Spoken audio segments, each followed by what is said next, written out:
Ngapain sih dok? Kok ngomel-ngomel kedengeran? Dok, ini nangka muda ya dok? Betul. Betul ya? Betul. Ya? Soalnya kalau di Jakarta, literally saya sudah tinggal di Jakarta, tapi kalau Manado nih nangka muda katanya. Daerah saya di Jawa Timur disebut dengan tewel dok. Oh, ternyata nangka muda ini bervariasi ya namanya. Wah, variasi sekali. Tapi kita bukan membahas nama nangka muda nih dok. Iya. Kita membahas, mumpung ada dokter Putri, kandungan nih. Nangka muda kan saya rasa banyak dibikin sayuran katanya ya? Betul. Sayuran-sayuran, salah satu pilihan atau alternatif. Nah, mumpung ada dokter Putri nih pemirsa, kita akan tanya fungsi atau isi sih nangka muda ini, gizinya dok. Betul. Biasanya kalau orang ini kan kalau nangka yang matang buat buah ya dok. Nah, berarti yang belum muda matang ya, pun dok? belum. Kalau yang masih seperti ini, masih putih, ini kita lihat ya daging buahnya aja masih sangat tipis. Ini memang masih nangka muda. Nah, ini bisa banyak sekali manfaat dok. Nah, kalau kita lihat di sini ya, ini kaya sekali dengan serat. Oh, seratnya tinggi. Kemudian yang kedua, kandungan airnya juga tinggi. Sehingga ini membantu sekali untuk kita yang sedang ingin menjaga agar tidak mudah lapar. Nah, ini bisa nih jadi salah satu variasinya ya. Kemudian ternyata di dalam nangka muda ini juga kayak vitamin mineral lain dok. Misalkan ada vitamin A sebagai antioksidan ya, pastinya bagus. Kemudian ada vitamin B, B1, B2, B3 sampai B9, semuanya komplit ada di sini. Kemudian ada juga vitamin C. Nah, ini juga antioksidan alami nih di tubuh kita ya. Dan juga kadang kan kita juga bisa makan bijinya ya dok, karena kecil-kecil. Nah, bijinya ini juga mengandung vitamin E.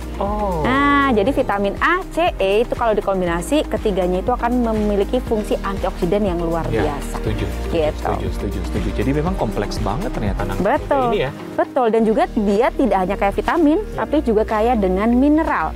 Jadi mineral yang ada di sini bisa magnesium, ada zinc, tembaga, kalium yang kita tahu bagus sekali untuk berbagai kesehatan kita, mulai kulit, badan, imunitas dan lain-lain dok.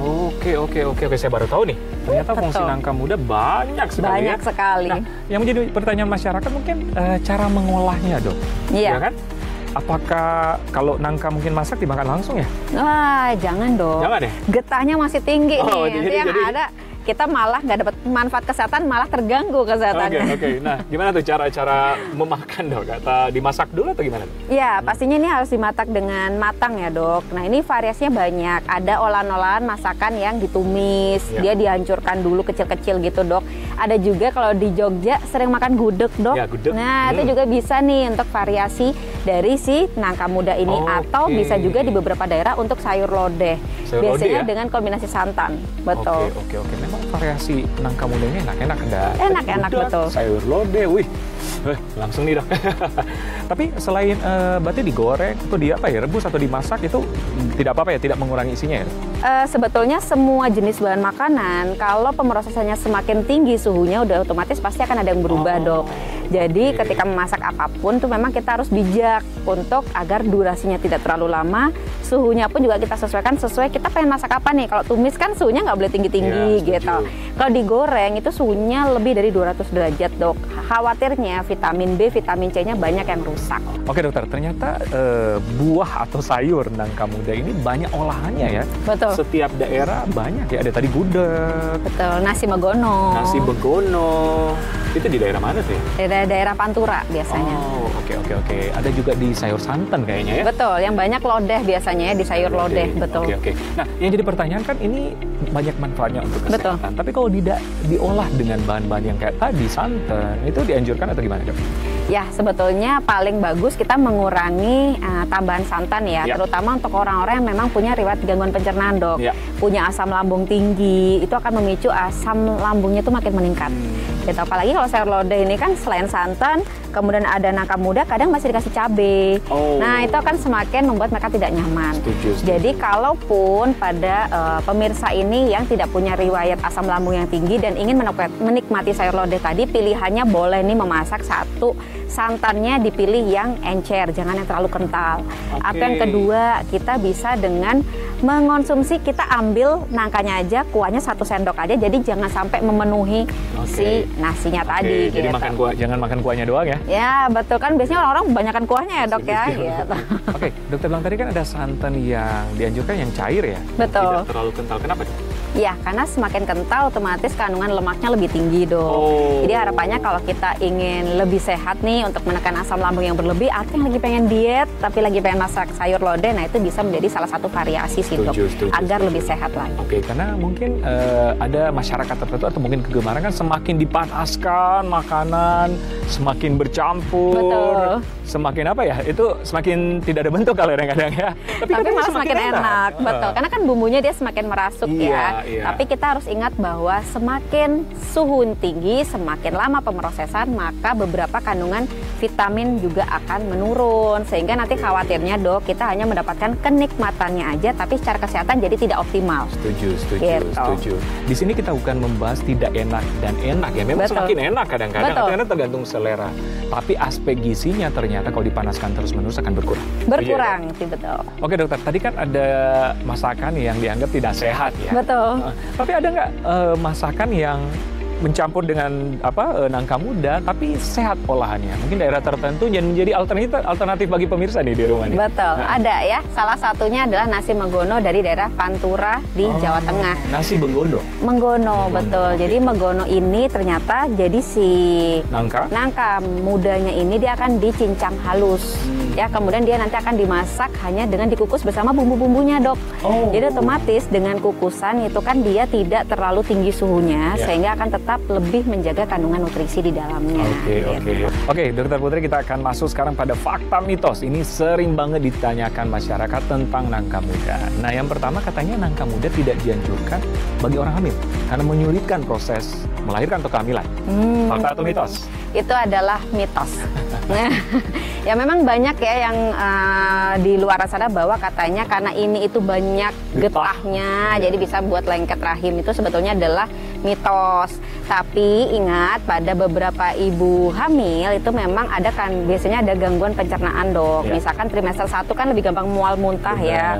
Pencernaannya nggak nyaman, memang kalau sedang ada gangguan tersebut sebaiknya tidak konsumsi. Tapi bukan berarti menjadi tidak boleh sama sekali karena dia membahayakan, bukan. Tapi lebih akan memicu gejala yang dialami itu akan lebih memberat, itu aja khawatir. Kenyamanannya ya. Betul. Oke, nah ini yang kedua, masih menyangkut nangka muda nih, katanya mengkonsumsi nangka muda bisa mengurangi gula darah ini bagi penderita diabetes. Ya, ini adalah fakta. Oh, fakta? Fakta. Kenapa dok? Karena tadi yang saya sampaikan dok, jadi di nangka muda itu kelebihannya dibanding nangka buahnya itu adalah dia kaya sekali dengan serat. Sehingga otomatis dengan serat yang cukup tinggi, kita akan lebih bisa mengontrol kadar gula darah kita lebih baik. Naiknya lebih bertahap, turunnya pun akan lebih bertahap, sehingga akan membantu para diabetisi atau orang-orang yang ingin menjaga agar tidak terkena diabetes ini bisa menjaga atau mengontrol kadar gula darah. Selain itu juga selain serat, ternyata dia kan tadi ada kandungan magnesium ya dok. Magnesium itu juga berperan penting untuk metabolisme karbohidrat kita. Setuju. Jadi buat Anda pemirsa yang ingin menjaga kontrol gula darah, ini bisa menjadi salah satu variasi sayur yang bisa dinikmati. Setuju. Nah, ada lagi nih dokter, fakta mitos. Katanya orang dengan gangguan lambung atau MAH dilarang mengkonsumsi nangka muda. Fakta atau mitos? Ya, ini adalah fakta ya. Jadi kalau misalkan pemirsa memiliki gangguan di pencernaan, asam lambungnya mudah naik, sebaiknya dibatasi dulu dok untuk sementara. Cari sayur-sayuran lain yang tidak memicu asam lambung meningkat. Selain nangka muda juga biasanya hindari misalkan seperti sawi, brokoli, kembang kol gitu ya. Intinya agar tidak menambah gejalanya dan kita bisa memperbaiki dulu fungsi dari lambungnya. Setuju banget. Nah, berhubungan dengan tadi dok, mungkin masyarakat ingin tahu tips yang baik untuk mengkonsumsi nangka muda supaya tetap sehat. Oke, yang pertama pastikan agar pengolahannya ini bisa lebih sehat tadi ya. Misalkan lebih minim dari minyak yang ditambahkan. Atau yang kedua, pengolahan yang berlebihan itu harapannya bisa dikurangin. Jadi kalau misalkan kita ingin mengolah, jangan sampai dipanaskan berkali-kali ya dok ya. Bikin yang seenak mungkin tapi udah porsinya sesuai dengan kebutuhan, jadi tidak sampai berlebih ya, supaya tidak mubazir dok. Jadi kita sesuaikan dengan porsi kita di meal preparationnya, jadi pengolahan kita jadi tidak terlalu diulang-ulang pemanasannya. Kemudian yang ketiga, usahakan agar pengolahannya ini ya sesuaikan dengan kondisi kita ya. Kalau memang pencernaannya tidak nyaman, sebaiknya pengolahannya tadi ya tidak dengan santan yang terlalu kental. Boleh pilihannya dengan santan yang lebih encer gitu, atau boleh tadi seperti nasi megono, pilihannya dengan dikukus dengan rempah-rempah yang ada. Iya, iya. Jadi pada intinya kita dapat mengkonsumsi nangka muda tapi tetap sehat. Betul. Tetap bisa menikmati ya, Dok ya. Betul. Oke, Dokter, terima kasih. Dengan senang hati, Informasinya Dok. jelas bagi penggemar nangka muda di rumah. Pembahasan tadi bisa menjadi alternatif, ada masakan-masakan yang ternyata enak tapi sehat juga. Betul. Ya. Oke pemirsa, sekian dulu pembahasan soal nangka muda. Selanjutnya kita akan membahas uban bersama dengan Dokter Tari, spesialis kulit dan kelamin. Masih muda keubanan setelah yang satu ini.